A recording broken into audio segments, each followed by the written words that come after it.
I can think of something where I saw a band be really so effective, so simply, that they entirely won the audience over.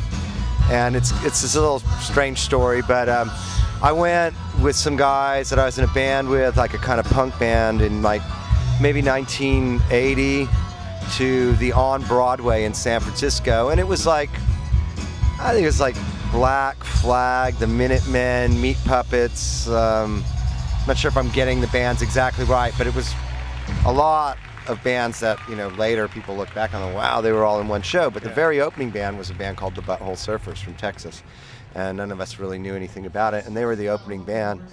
And the singer came out, and he looked like he had some sort of like dreads or something in his hair, or he's wearing some weird hat or something like that, and couldn't really figure it out. And they played a couple songs or something, and they got into one song, and they hit the strobe light.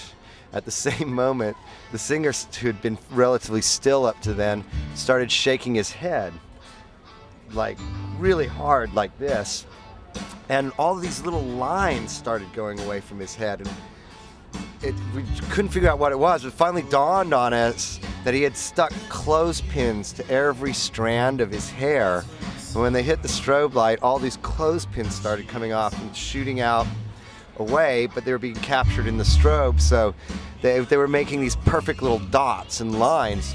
And this is the only thing they really did as far as the show. They just played, and they did that, and we were all just sitting there with our mouth open, just like going, that was just genius how simple that was. And after that, everybody was like, that was the Butthole Surfers, and everybody knew who they were.